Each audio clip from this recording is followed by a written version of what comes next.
¿Qué tal? ¿Cómo están? Bienvenidos a una nueva edición de Las Cartas sobre la Mesa, un programa de Infogate que ya por 5 años lo está acompañando semana a semana en su hogar para que usted pueda conversar, dialogar, poner en perspectiva los temas que preocupan al país, a América Latina, al mundo, y que no son pocos, dicho sea de paso, y pueda efectivamente tener un diálogo que sea constructivo para poder entender lo que sucede, pero también consolidar nuestra democracia, que es algo importante. Y no olvide, cuídese del COVID.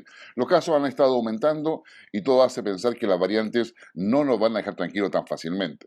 Eso ha motivado, por ejemplo, que Shanghái esté confinado, que eso tiene un impacto completo a nivel mundial en la línea de suministros. Significa que eso se suma a lo que está pasando en Ucrania, se suma a lo que está pasando en Chile, a la espera del borrador final de la Constitución y la expectativa de un 4 de septiembre. Es decir, una cantidad de temas, pero eso no acaba ahí solamente.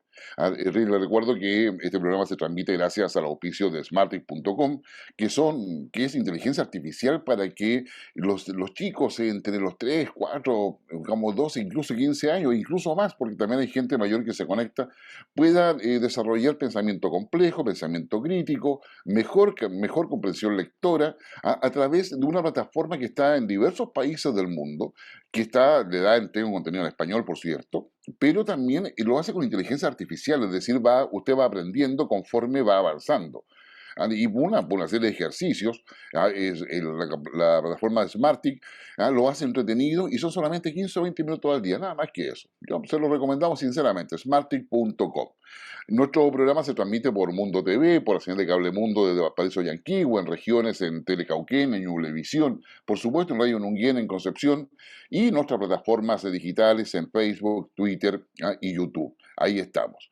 En esta oportunidad hay una cantidad de temas, yo le decía anteriormente, o sea, no solamente están los temas políticos, la guerra, lo militar, lo bélico, las negociaciones económicas que son tan relevantes. Ya tuvimos hace algún rato la reunión de Davos, donde se intenta reinventar o reiniciar nuevamente todo lo que es el comercio mundial. Esas son cosas, sin lugar a dudas, estratégicas, relevantes, importantes, pero también nos importa qué pasa, digamos, en la sociedad. Y por eso quiero invitar a Mario Stay, antes de presentar a nuestro invitado, que no solamente a saludarlo, porque él anda ahí por los laberintos, no sé si eso es un laberinto o no, pero por los pasillos, porque de repente el laberinto desaparece y solamente hay un pasillo, pero después se complica más el laberinto. Don Mario, ¿cómo está usted? Gusto en saludarlo. Hola Guillermo, ¿cómo estás? Claramente, yo diría que en realidad los laberintos están creciendo todos los días en la moneda, ¿eh? O sea, cada día la cosa está más entrefijada, más compleja, tratar de encontrar información o tratar de interpretar lo que de repente hacen o dicen las autoridades del gobierno, especialmente, lamentablemente, en el caso de la ministra del Interior, que cada día lanza declaraciones más a veces extrañas. Por lo mismo, hoy día está diciendo, estamos grabando este programa el día viernes, que dice que no imaginaba, no esperaba que los delincuentes atacaran directamente a civiles en la Araucanía, por el caso sucedido esta semana, pero parece que la ministra tiende a olvidar lo que ha sucedido en los últimos años, especialmente en el último año, donde han atacado a una serie de trabajadores forestales disparándole y varios de ellos han quedado heridos, y eso sin considerar los ataques contra las fuerzas policiales y los atentados contra viviendas. Entonces, de repente, las declaraciones se vuelven laberínticas y uno trata de desenredar y ver cuál es la idea de la declaración y el fondo de lo que están tratando de interpretar. Pero bueno, Bueno, eso justamente ahí es está. parte del trabajo en la moneda y es parte de lo que estamos viendo todos los días.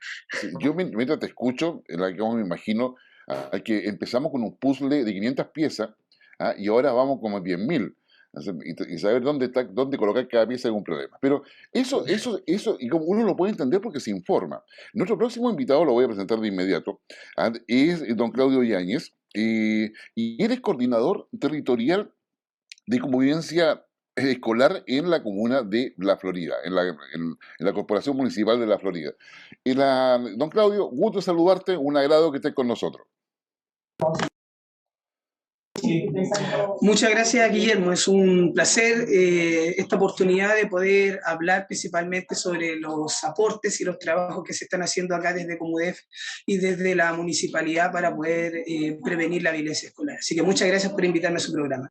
No, gracias a usted. Bueno, la razón por la cual invitamos a Claudio y tuvimos especial cuidado en que sea territorial, es decir, que esté necesariamente en terreno, más que esté en una oficina, bueno, ahora está en una oficina por razón obvia, pero es por lo que ha pasado en Estados Unidos. O sea, en Estados Unidos una persona a 18 años, bueno, ahí hay todo un tema, pero no nos queremos enfocar por el acceso al arma en Estados Unidos, sino que va y con una ametralladora va a una escuela, dispara a mansalva, mata a profesores, alumnos, y eso no es la primera vez que sucede. Digamos, ya una semana anterior otra persona, ya con un tema racista, va y dispara a otra persona, una escuela, hace 2 años atrás lo mismo. Y la violencia escolar, uno la visibiliza por lo que pasa en Estados Unidos, pero sin embargo acá en Chile el tema de la violencia escolar no es menor y han salido una serie de teorías porque es un tema de estrés psicológico de los alumnos que estuvieron en pandemia, la exigencia de estudiar presencialmente, hay una serie de cuestiones en torno a qué cosa está pasando con nuestra juventud, particularmente con los niños de enseñanza básica y media, donde los niveles de violencia han aumentado. O sea, hay colegios que están colocando, digamos, pórticos para poder detectar metales. Hay otros que se han enfrentado a alumnos que han llegado con armas y han amenazado a profesores. Hay otros que se han acuchillado. Es decir, ¿cuál es la evaluación que ustedes tienen, Claudio, respecto a esta situación de la violencia? Bueno, y cómo ustedes lo han enfrentado en la comuna. Sí, bueno, todo lo que usted menciona es una realidad, en realidad internacional, no es una situación solamente local en Chile. En realidad, el tema de la violencia escolar es una temática que se viene abordando desde ya casi 20 años, quizás un poquito más, a nivel internacional. Es un tema que se ha comenzado a visibilizar. En Europa, por ejemplo, hay un observatorio de la violencia escolar que viene desde el año 2003, por ahí en adelante. También tenemos las observaciones que realiza UNESCO, por ejemplo, a través de ONU. En realidad es una temática que viene hace harto tiempo y hay mucha documentación al respecto. Por lo tanto, no es una situación en particular local que se ha presentado ahora. Sin embargo, ya podríamos decir que se estaban estableciendo algunas orientaciones, especialmente durante el fenómeno de la pandemia, dado que la pandemia iba a agudizar alguna tendencia que se estaba desarrollando a nivel internacional que se expresa finalmente como violencia en las escuelas. Por lo tanto, desde ese punto de vista diríamos que no es una situación que es ajena, es una situación que ahora hemos visibilizado un poco más porque hay una mayor sensibilización y porque también evidentemente que en un poco tiempo que hemos retornado, ¿no es cierto?, desde el tema, desde la pandemia, entonces se ha comenzado a desarrollar con prontitud y que se visibiliza también a través de los medios. Entonces, ¿qué es lo que nosotros vemos desde ese punto de vista? Primero que la escuela en realidad es un espacio de socialización que refleja la sociedad, es decir, que desde la sociedad nosotros vamos a ver el comportamiento de nuestros estudiantes y por eso cuando se habla de violencia escolar a veces da la sensación que es violencia que surge, digamos, exclusivamente en la escuela y esto no es así. Nosotros lo que vemos son conductas, patrones de comportamiento que de alguna manera reflejan los y las estudiantes y que de alguna manera tiene que responder la escuela en este sentido. Es una cuestión social que tiene una expresión en el establecimiento y las comunidades educativas y los equipos de gestión en particular tratan de hacer lo posible con esta situación que ha ido creciendo paulatinamente. ¿Y Mario? Claudio,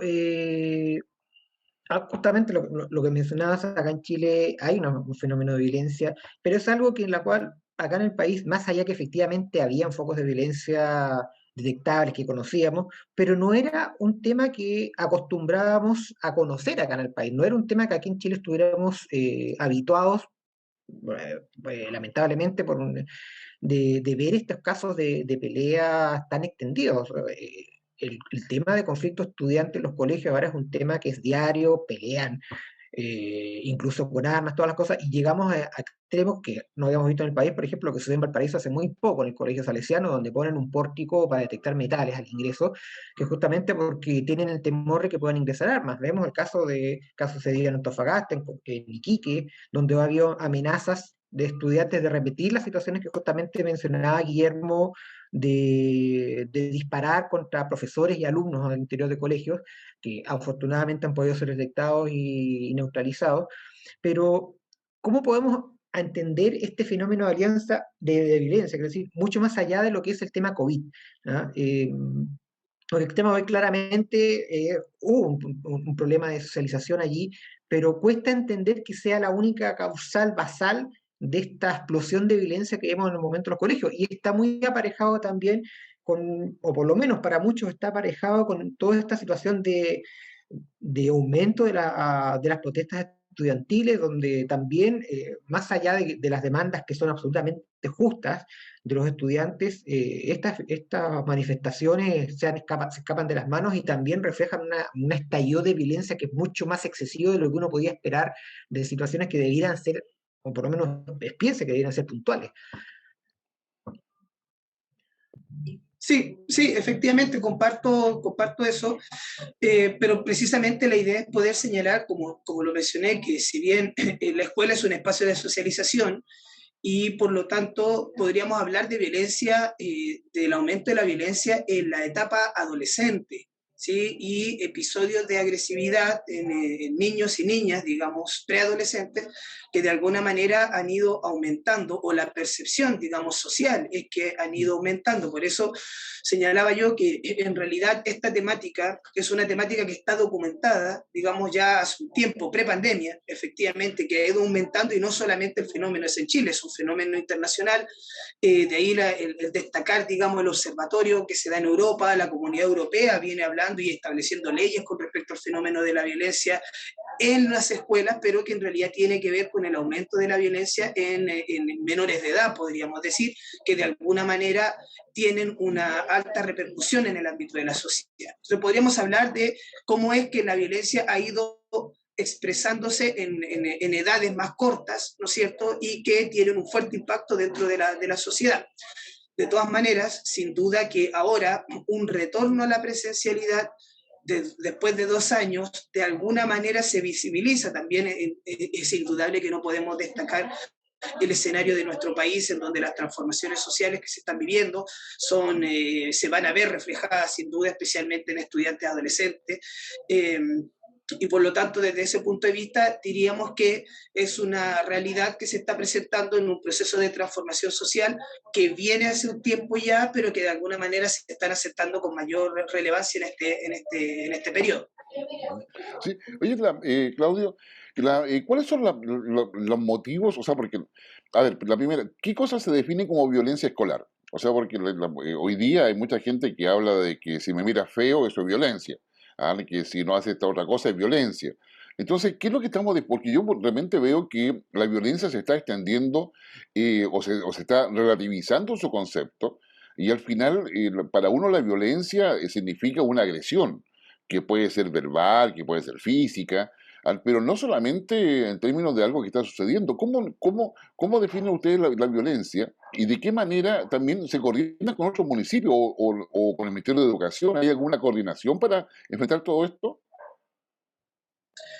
Sí, efectivamente, por eso también desde un punto de vista quizás más técnico, el tema de la violencia ha tenido un desarrollo. En general también hay diferentes posiciones, digamos, y definiciones con respecto al tema de la violencia, pero cuando hablamos de violencia en realidad hablamos de la concretación de un hecho en donde hay, digamos, un desborde de una situación de agresividad que termina con golpes, que termina con insultos, que pueden terminar con destrucción del inmobiliario. O sea, hablamos más bien de una conducta de desborde, porque finalmente por eso también la violencia escolar es importante que se hable desde la lógica de la violencia escolar, porque son episodios, podríamos decir, de violencia, de agresiones, como ya lo señalamos, pero que se da en edad de estudiantes que están en desarrollo. O sea, cuando hablamos de violencia hablamos primero de un escenario. Es una institución educativa, las instituciones educativas tienen una regulación y hay una comunidad educativa que está detrás, que tiene su costumbre, que tiene su cultura, que tiene su manera de entender las cosas, de gestionar los conflictos, etcétera, etcétera, etcétera. Pero también hablamos de estudiantes o jóvenes que están en desarrollo. Y podríamos decir que la conducta agresiva es una conducta que es natural al ser humano, por eso hay que diferenciar en realidad la violencia, que ya son episodios desatados en donde es difícil poder controlar, y también entender que las comunidades van a tener que aprender a gestionar el conflicto, que es inherente, digamos, a la organización humana, y también la agresividad, que es una conducta defensiva propia también del ser humano, de la naturaleza. Entonces, generalmente se habla de que hay escenarios en donde se presentan conflictos que tienen una respuesta agresiva que finalmente, cuando no es controlada, termina manifestándose en un episodio de violencia. Por ejemplo, siempre se asocia la violencia escolar al bullying. En realidad el bullying es un tipo de violencia escolar, probablemente una muy grave por las consecuencias que tiene y por la sistematización que se da en el tiempo. Pero la violencia escolar hoy en día abarca muchas dimensiones, es una condición multidimensional, por lo tanto la gestión de la violencia en las escuelas tiene que ver también con un enfoque preventivo, y eso significa ir identificando en las comunidades cuando se están presentando conflictos que no son bien resueltos, y también cómo poder contener los episodios naturales de agresividad que se pueden dar en estudiantes que están en desarrollo. Entonces, ya hablando desde un punto de vista de la gestión, digamos, no es tan sencillo, especialmente en las comunidades educativas, que paulatinamente se le han ido agregando normativas, regulaciones, porque es el espacio en donde crecen y se desarrollan los estudiantes. Entonces, la escuela se ha vuelto cada vez más compleja, en definitiva. Se ha vuelto muy complejo poder gestionar la escuela, especialmente en este tiempo. ¿Sí? ¿Mario? Sí, justamente en ese sentido, justamente todo este proceso que implica la administración de la escuela, eh, pero existe una percepción.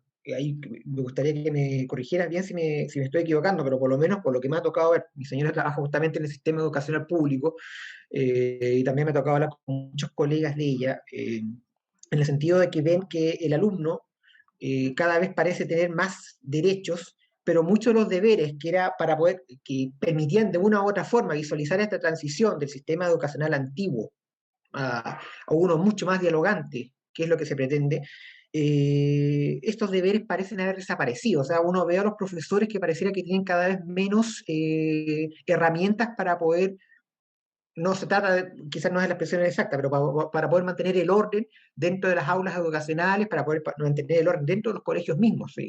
Parece que existe una elevada y una cada vez creciente falta de respeto hacia la autoridad, ¿ah? Y muchas veces uno parece no entender cuando, por ejemplo, existen estos reglamentos internos de convivencia escolar que dictan los colegios, y los apoderados firman justamente cuando matriculan a sus alumnos, a su hijo, a su representado en el establecimiento, el respeto a estos reglamentos. Pero muchas veces los estudiantes lo rompen, por la razón que sea.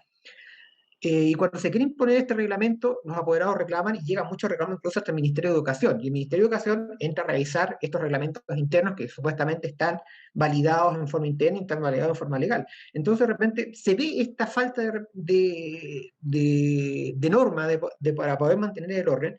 Y eso es justamente lo que parece plantea este escenario un poco, por decir la forma, caótico, quizás es excesivo decirlo, pero para poder ilustrarlo, que se ve actualmente. ¿Cómo lo ves tú, y si efectivamente es así, o hay una transición que está mucho más avanzada que de repente no se ve a la luz pública, pero que está avanzando de forma más subterránea? Sí, mire, yo creo que desde ese punto de vista nos enfrentamos a un escenario también es un marco legal, digámoslo así. Hay un tema que tiene que ver con la estructura legal y también desconocimiento también de esa estructura legal. En general, primero, cuando se habla de derechos de los niños, hablamos más bien de un marco de regulación internacional, ¿no es cierto? Hay una normativa que viene en la Carta Fundacional, bueno, que se desprende de la Carta Fundacional de la ONU, posteriormente viene, ¿no es cierto?, la convención, digamos, que va a desarrollar los derechos de los niños. Hablando específicamente dentro de la escuela, en realidad la escuela tiene que tener un enfoque proteccional, porque efectivamente la escuela es una garante de derechos del desarrollo de la integridad de los estudiantes. Está definido por la Ley General de Educación, ¿no es cierto?, que es velar por el desarrollo integral del estudiante en todas las dimensiones que ya mencioné. Cuando hablamos de deberes, no podemos hablar de los deberes de los niños, porque en estricto rigor no existe ningún marco internacional que hable de los deberes de los niños. Sí hablamos de los deberes del estudiante. Es un escenario diferente, ¿cierto? Tendríamos que hablar de deberes del estudiante, porque podríamos decir que en el momento en el cual un estudiante está matriculado en una determinada escuela, adquiere una condición de estudiante que también está regulada por el mismo reglamento.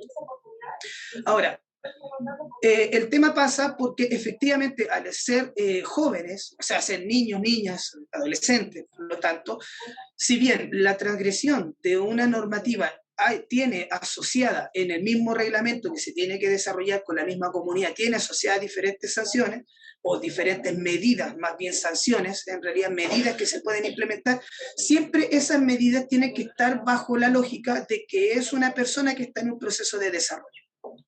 y nosotros en Chile se define, ¿no es cierto?, la mayoría de edad a partir de los 18 años. Por lo tanto, es una persona que se está desarrollando y por lo tanto las medidas tienen que ir enfocadas en este sentido. Por lo demás, los mismos reglamentos establecen en unos factores que se llaman medidas excepcionales, que se puede dar la expulsión, por ejemplo, de un estudiante o la cancelación de matrícula, que sería la máxima medida disciplinaria que se puede aplicar entonces a un estudiante. El tema es que ese estudiante luego va a ir a otro establecimiento, porque está en edad escolar. ¿Sí? No es que nosotros lo expulsamos y ya no se puede inscribir en ninguna escuela. Es un estudiante que por alguna, digamos, transgresión a la misma normativa no pierde el derecho a educación, pierde en su condición de estudiante, ¿no es cierto?, la posibilidad de continuar en dicho establecimiento por el periodo del año en el cual, perdón, por ese espacio y luego tiene que ser matriculado en otro establecimiento. Entonces, ¿qué es lo que pasa? Que lo que nosotros vamos a ver es que en realidad hay estudiantes que comienzan a, por lo menos en estos casos de violencia grave, desde este caso de violencia grave, van pasando de un establecimiento a otro establecimiento, a otro establecimiento, a otro establecimiento, y esto daña la trayectoria escolar, ¿sí? Es decir, que un estudiante que ha pasado por 4 establecimientos y posteriormente por transgredir la normativa se cambia a otro establecimiento, empieza de cero y puede ser una oportunidad, pero también puede ser una desventaja. ¿Por qué puede ser una oportunidad? Porque empieza un nuevo proceso y debería haber un proceso de reflexión con su familia, con la nueva comunidad, de que se le está dando una nueva oportunidad para empezar y continuar su trayectoria escolar. Pero a veces pierden el vínculo con profesores, pierden el vínculo con asistentes de la educación, que son muy importantes también en este proceso, con los directores, y por lo tanto al empezar de cero pierden la relación afectiva que tienen con dicho establecimiento y por lo tanto van quedando como, van perdiendo relaciones sociales. Entonces, estudiantes que se cambian en sexto, séptimo, octavo, primero, medio, van cada vez una trayectoria escolar que va en una especie de ciclo descendente y que finalmente termina en la deserción escolar. Entonces, también la política pública evidentemente tiene que ir, que hay muchos estudiantes en edad escolar, por ejemplo, que no están matriculados en ningún establecimiento, que son en gran parte estudiantes que están dañados, ¿no es cierto?, y con procesos de familiares muy difíciles. Entonces, gestionar la convivencia escolar implica ver todo esto. No es solamente resolver la problemática que se presentó y luego tomar una medida y aquí se ha terminado todo y se resolvió el problema. No, no, es un estudiante, es una familia, es una comunidad que queda afectada. Inclusive, cuando se dan episodios de violencia escolar de gran magnitud, en donde no terminan con estas medidas excepcionales, luego hay que reparar el daño, restablecer la vinculación entre la comunidad y al mismo tiempo velar por la reconciliación. Entonces, es un fenómeno, podríamos decir, complejo, es multidimensional, involucra a muchas personas, apoderado, porque ahí está la versión del apoderado de la víctima, está la versión del apoderado agresor, a veces el víctima se convierte en agresor, a veces el agresor después se convierte en la víctima y uno va detectando situaciones en el tiempo que vienen de hace 2 años atrás, 3 años atrás. Cuando uno conversa con una familia dice, no, es que él me hacía bullying el año pasado y yo ahora ya no voy a aguantar esto nunca más, por eso lo golpeé. Entonces son situaciones bastante delicadas que se tienen que ir manejando a lo largo del tiempo. No, definitivamente, yo creo que ahí hay un tema que es cada vez más presente, no solamente por lo que pasa en Chile, sino como veíamos inicialmente, sino que tiene que ver. Ahora, digamos, cada comuna, o en el caso tuyo, la Corporación de Educación Municipal de la Florida, cada uno va tomando medidas sobre eso, se coordinan con otros, porque, o sea, cuando un alumno llega de otra comuna, o cuando los padres se cambian, ¿qué tanta incidencia tiene el hecho de que venga de otro entorno? ¿Qué incidencia tienen los problemas familiares? Porque eso significa coordinarse también al interior de la comuna, porque finalmente tiene que ver con educación, con el Departamento de Desarrollo Comunitario, con el Departamento de Educación, por cierto. Digamos, ¿cómo se hace un trabajo interdisciplinario para poder prever, básicamente? Porque si hay situación de violencia, hay todo un proceso anterior que termina en la violencia. Sí, sí, efectivamente. Bueno, primero a nivel, podríamos decir, escolar, todos sabemos que existe la educación pública y la educación no pública, que tiene dos dimensiones, podríamos decir. Por lo tanto, las comunidades de alguna manera no son independientes, pero cada comunidad tiene su propia realidad.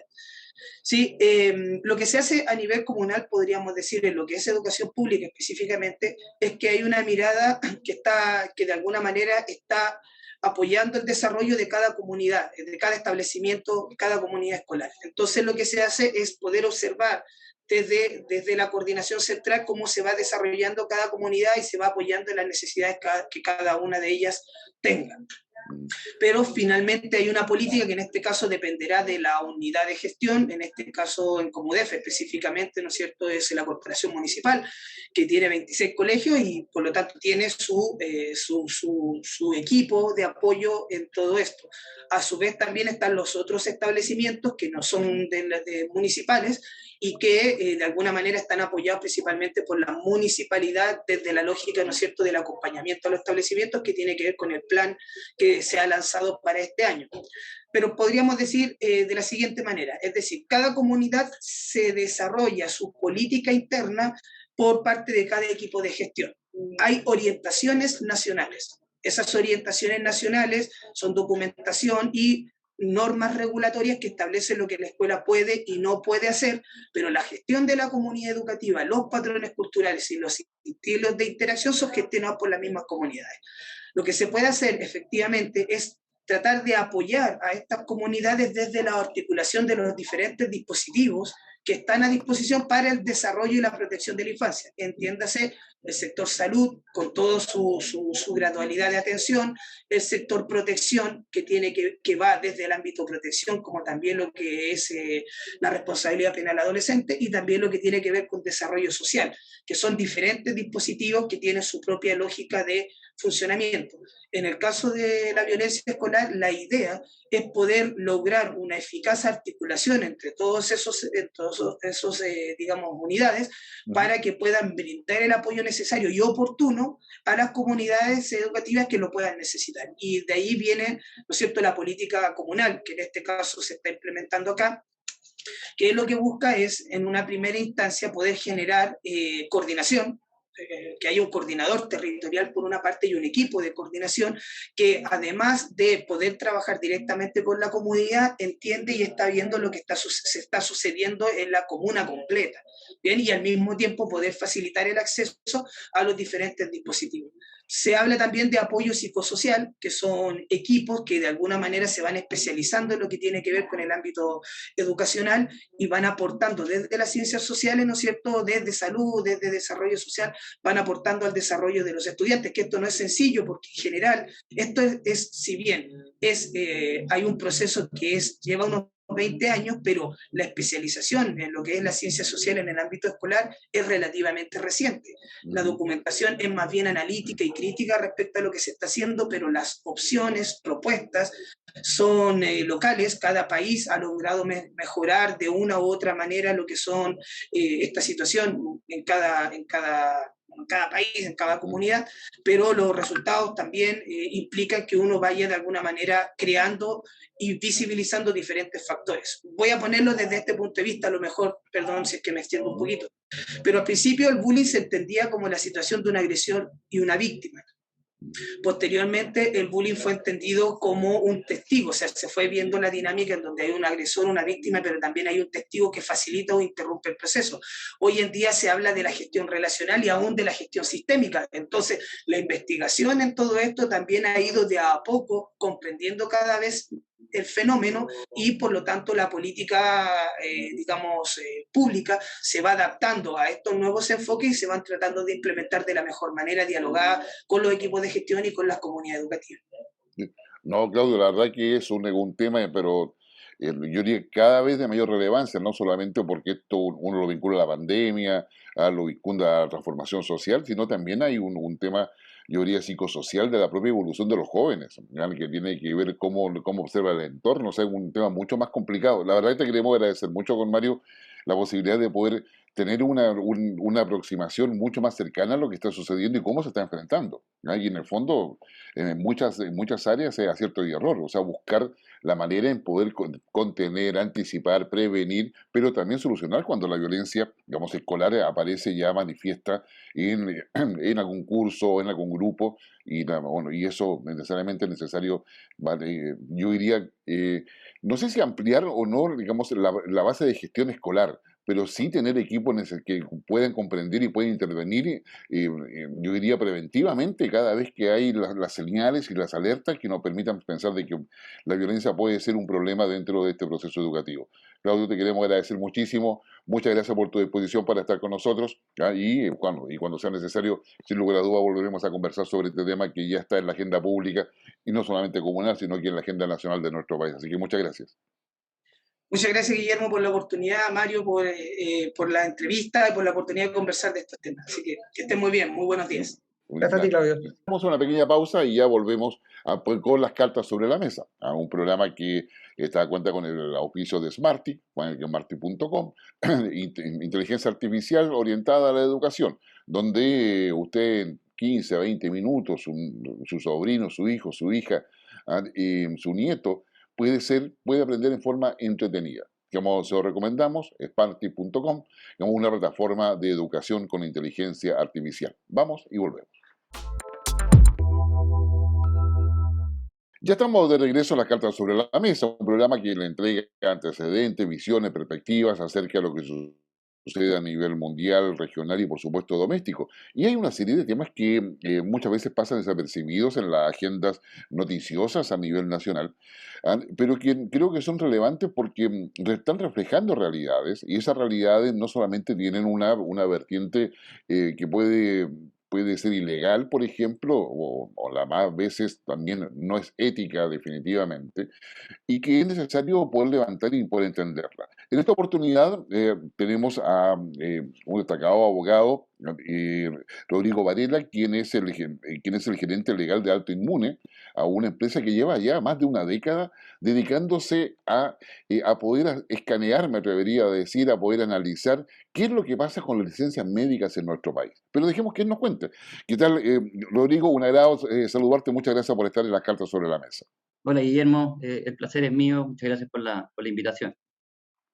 Ya, ahora cuéntame, ustedes hacen, digamos, trabajan, a ver, ¿por qué se meten con la licencia médica? O sea, ¿cuál es el tema que ustedes están de ahí levantando o se están enfocando en su trabajo?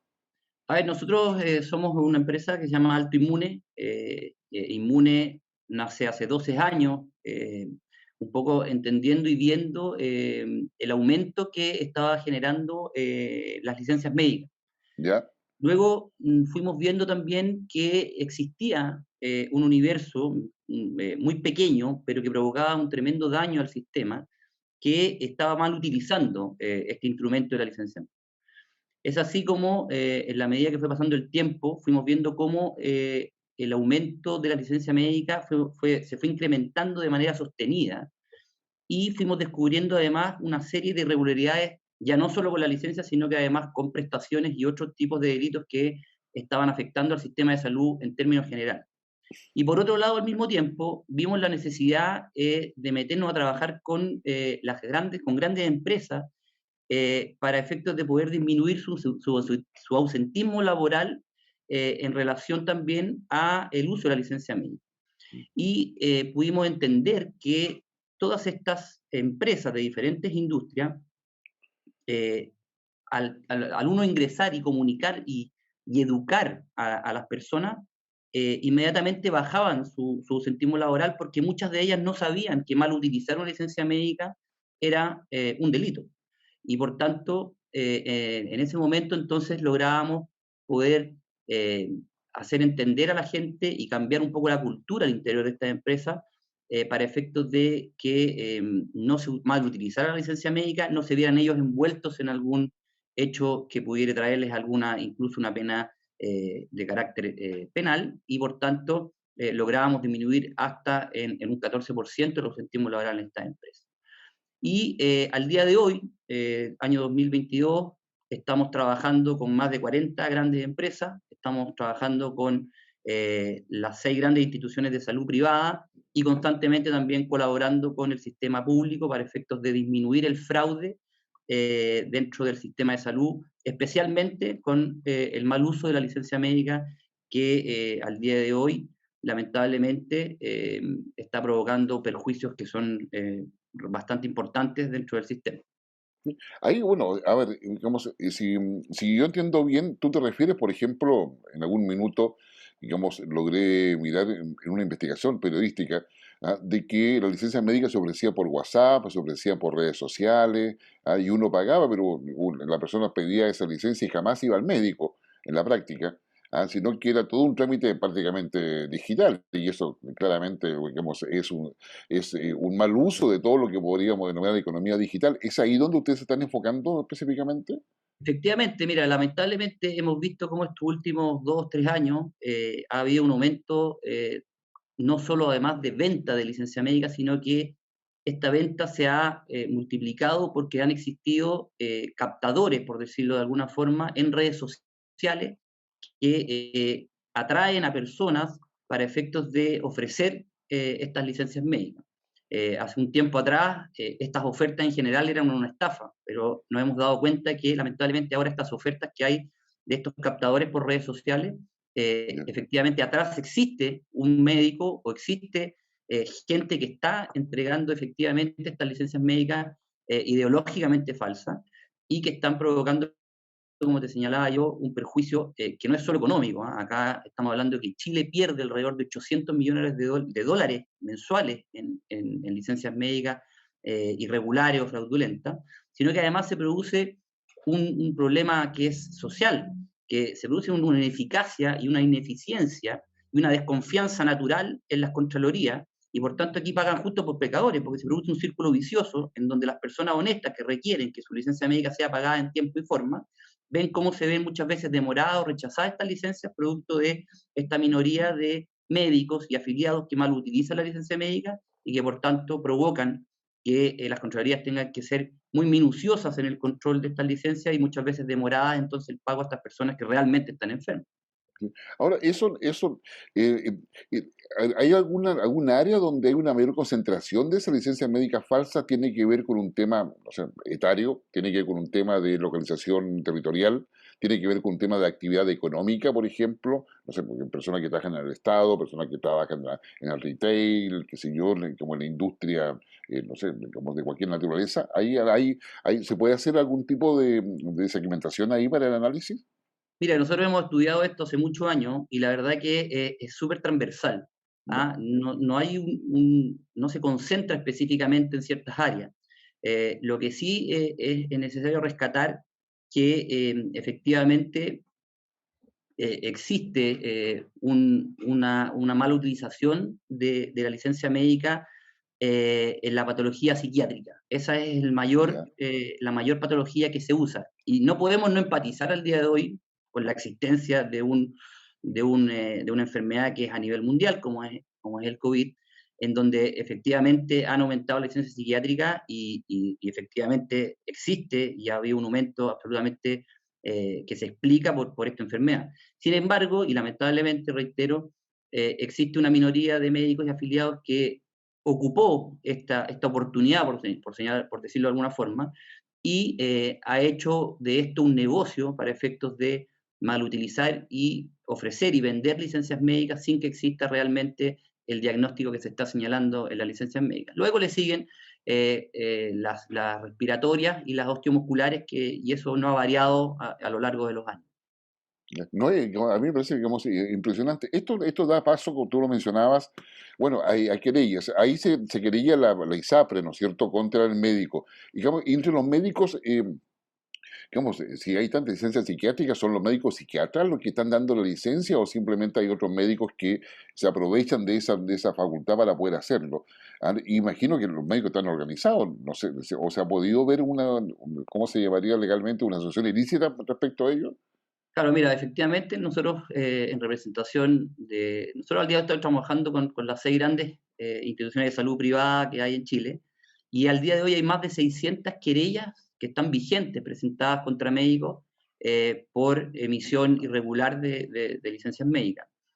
Estas querellas dicen relación con 3 hechos fundamentales. El primero dice relación con que hay una alta emisión de licencias médicas que escapa a cualquier tipo de número de emisión de licencias médicas en comparación con otros médicos, de la normalidad de los médicos que pueden emitir licencias médicas. Segundo, existe, y algo que también es muy importante, es que casi la totalidad de las licencias médicas que han emitido estos profesionales dicen relación a licencias médicas psiquiátricas. Sin embargo, ninguno de estos médicos tiene la especialidad psiquiátrica. Y tercero, y más importante aún, es que casi el 95% de las licencias médicas que estos profesionales emiten no tiene asociada una prestación o un reembolso asociado. Por lo tanto, ya incluso estamos trabajando en conjunto con el Servicio de Impuestos Internos, porque aquí además, entonces estamos viendo, además de los delitos de fraude previsional y de venta de licencias médicas, estamos viendo delitos tributarios, porque resulta que aquí está la lógica de que existe una entrega de una licencia médica, no hay una boleta porque no existe una prestación asociada. Por tanto, eso es lo que estamos el día de hoy investigando en las diferentes fiscalías a nivel nacional. Se concentra el día de hoy más o menos el 70% de las querellas en la región metropolitana, pero el 30% del restante está repartida a lo largo del país. Sí, en esas querellas es contra el médico, ¿no es cierto? La querella es específicamente contra el médico, pero al mismo tiempo contra todos quienes resulten responsables, por la misma razón que estábamos conversando hace un Exacto, poquito, sí. que es, existen captadores, existen administrativos, existen secretarios que colaboran en la obtención de este delito, y efectivamente estamos investigando también verdaderas asociaciones ilícitas en algunos casos, en donde existen personas que están absolutamente vinculadas y asociadas para cometer este tipo de delitos. No, ya, y en ese caso, la persona que pida licencia, yo voy a pedir licencia, o sea, vale decir, yo sabiendo que estoy haciendo algo que es incorrecto, por decirlo menos, o sea, vale decir, estoy usando un sistema paralelo que no está regulado, que es ilegal, para obtener una licencia. Yo no tengo, como usuario de esa asociación ilícita, no tengo ninguna responsabilidad o puedo llegar a tener algún tipo de responsabilidad, porque ahí hay un mal incentivo, de hecho. Mira, lamentablemente, y por esto son muy buenos estos temas de conversación y poder conversar estos temas, porque hay mucho desconocimiento en las personas, sobre todo en los afiliados, de que creen que el único culpable aquí o la única responsabilidad es del médico. Y hay un error garrafal, porque efectivamente la ley no distingue la responsabilidad respecto a quien vende, en este caso una licencia médica, o entrega una licencia médica ideológicamente falsa, como sería el médico, sino que también tiene responsabilidad penal quien la compra. Y la responsabilidad va exactamente igual, es de 61 días a 3 años de cárcel, con multas que superan los 3 millones de pesos. Por tanto, es muy importante que la gente sepa que el comprar una licencia médica lleva aparejada una sanción penal exactamente igual a quien la está otorgando. Por lo tanto, el llamado es, obviamente, a que la gente no se exponga a una compra de una licencia médica o a la obtención de una licencia médica que no la merita, porque efectivamente pueden verse envueltas en un problema de carácter penal bastante importante. Sí, digamos, me surge una duda y no sé si acaso, como quizás demasiada técnica mi consulta. El- Tú hablas que hay más de 600 querellas. ¿Cómo es el comportamiento del Poder Judicial? Porque estas querellas se presentan vía fiscalía o en forma directa al sistema de justicia. ¿Cómo es el funcionamiento del sistema de justicia? Porque 600 querellas, pareciera ser que no hay muchas sentencias, no sé si me equivoco ahí o no. ¿Qué pasa ahí entre medio? ¿Cuál es el nudo gordiano que es necesario destrabar? Mira, nosotros hemos condenado a más de 87 médicos ¿Ya? desde que empezamos a trabajar hace 12 años atrás. Efectivamente, al día de hoy hay 600 querellas que están presentadas con un tiempo alrededor de unos 7, 8 meses atrás. Son investigaciones largas. Dentro de las soluciones que uno busca para efectos de disminuir este fraude es, obviamente, lograr acelerar los procesos. Son procesos que son largos, son difíciles de probar. Eh, Sin embargo, bueno, al día de hoy hemos tratado de trabajar muy de la mano con la Fiscalía. Esto se presenta y se judicializa directamente ante los tribunales, quienes lo derivan a las diferentes fiscalías.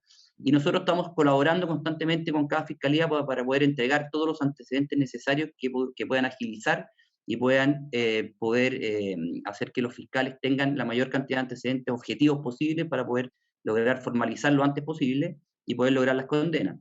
Al mismo tiempo, nosotros estamos trabajando constantemente también con Policía de Investigaciones, tratando de lograr obtener coordinaciones que permitan detener en flagrancia a estos médicos que están vendiendo lisa y llanamente licencias médicas. También trabajamos muy de la mano con canales de televisión para efectos de que se puedan hacer reportajes que dejen al descubierto este mal uso de la licencia médica. Pero yo quiero reiterar una cosa que es bastante importante decirlo.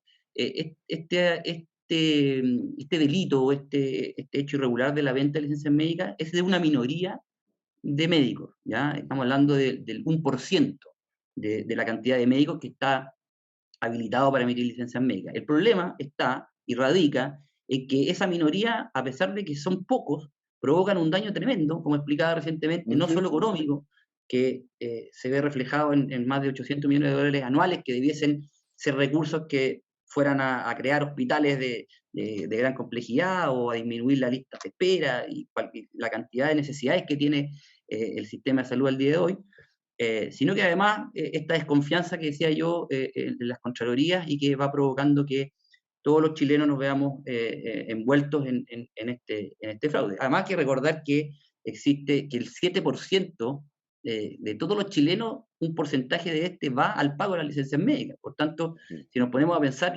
todos los chilenos le estamos pagando las licencias médicas fraudulentas a esta minoría de personas que están mal utilizando esta licencia. Por tanto, también hay que un sentir interno de todos los chilenos de que da rabia el hecho de que tengamos que además estar pagando esas licencias nosotros mismos. No, no, sin lugar a dudas, es decir, digamos, pero también me queda la sensación de que la tipificación de los, ¿no? Y por favor ahí, digamos, tú eres el abogado, digamos, la tipificación de los medios de prueba parecía no ser tan clara, porque finalmente hay una licencia dada, cuando la persona no está ni enferma ni cosas así, es decir, más allá de toda la red, digamos, ilícita que se colude para todo eso, ¿sabes? Porque, o sea, tú me estás hablando que hay un captador, hay una secretaria, o sea, poco menos que hay una suerte, ¿no es cierto?, de app que yo me ingreso, ¿ya? Y entro a todo un sistema donde finalmente me llega a mi correo una licencia que es perfectamente válida. Un déficit en términos de cómo tipificar estos delitos que complican los medios de prueba. O sea, el delito está tipificado y ¿Ya? en varias leyes, ya en el Código Penal y en diferentes normas de las leyes de ISAPRE, una ley que se creó específicamente, además la 20.585, sobre uso y otorgamiento de licencias médicas. El problema está o radica en que efectivamente lograr pruebas objetivas que sean claras para poder lograr condenas inmediatas es complicado, ¿ya? Lo que se hace aquí es juntar una serie de pruebas que vayan haciendo un cúmulo de hechos que van llevando y guiando a lograr obtener la prueba final de que se está cometiendo este delito. Anteriormente se usaba mucho y al día de hoy todavía se sigue solicitando como diligencia las entradas y salidas del país de los médicos, porque en general estos médicos, como tienen una operatividad de esto como un negocio, Claro. muchas veces, y en general en los casos en que más éxito hemos tenido, es que los médicos estaban fuera de Chile, pero resulta que en las mismas fechas luego se hacían los cruces y existían 500 licencias médicas emitidas, siendo que el médico ni siquiera estaba en Chile. Por tanto, no había una explicación física, lógica, para efectos de que hubiese una licencia emitida de una persona que no estaba. Por lo tanto, lógicamente no existía una atención. Pero bueno, en eso estamos trabajando, como te señalaba, tenemos un equipo grande de abogados trabajando día a día en conjunto y de la mano con las fiscalías para efecto de poder aportar la mayor cantidad de pruebas que nos lleve a tener los resultados y éxitos lo más rápido posible. Ok, te agradezco muchísimo, digamos, Rodrigo, creo que ha sido bastante clarificador la manera en que está operando esta red ilícita, en el fondo, para no usar la terminología, digamos, jurídica precisa, pero una red ilícita que tiene no solamente como responsable al médico que da la licencia, sino que a la persona que lo pide. O sea, claro, que la persona que lo pide finalmente es un tema ético, digamos, que engaña a su empleador, o sea, da una mala imagen además a su familia o a sus cercanos, Y piensa que el sistema es vulnerable, y eso es, de la perspectiva mía por lo menos, es una de las aristas de la desobediencia civil, es decir, ir contra lo que es la estructura del Estado de Derecho, o contra las normas de convivencia básica de una sociedad. A mí me parece que eso es, finalmente tiene un efecto económico, pero también un efecto social relevante.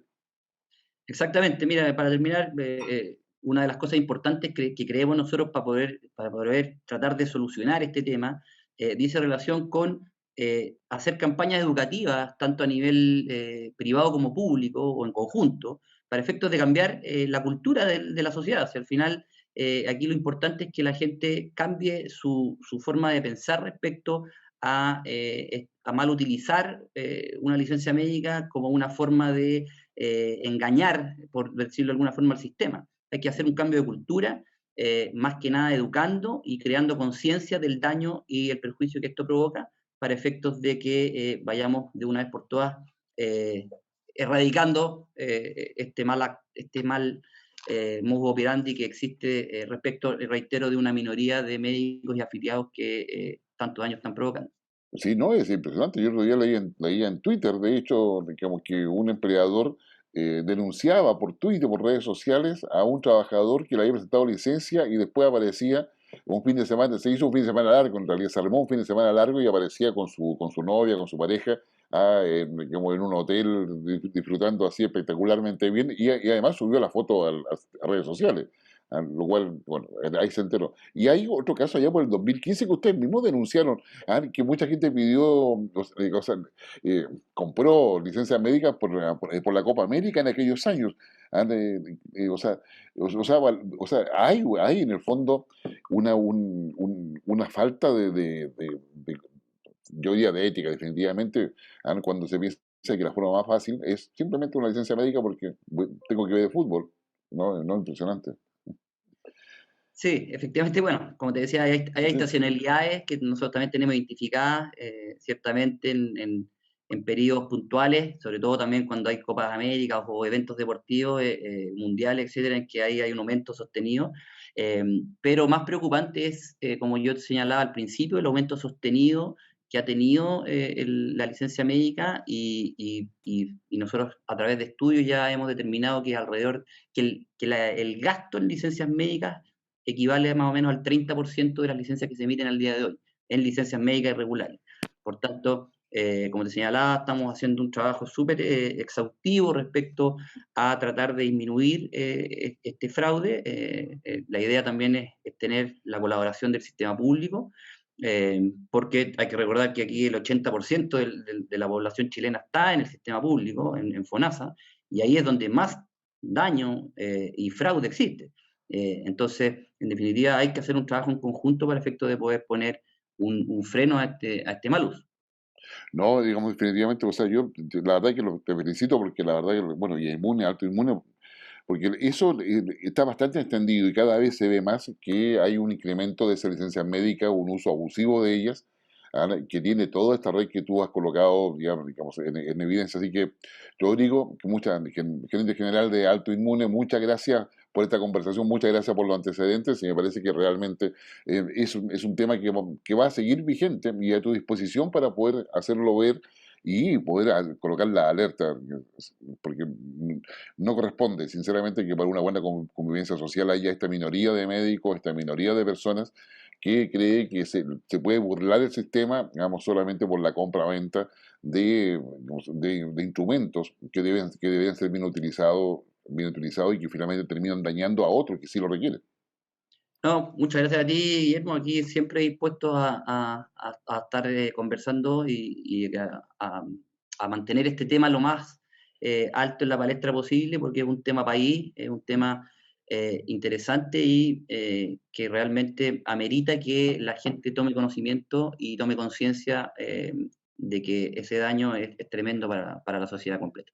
Ok, Rodrigo, muchas gracias, que estén muy bien. Y a ustedes que nos Igual, siguen semana a semana, eh, que hemos en la carta sobre la mesa, por toda nuestra red, por el Mundo TV, de los países de Yanquihue, en Telecauquén, en Ñublevisión, Radio Nunguén, digamos, en nuestras redes, plataformas digitales, que Twitter, YouTube, digamos, y Facebook. Un gran abrazo, que estén muy bien y nos vemos la próxima semana. Gracias.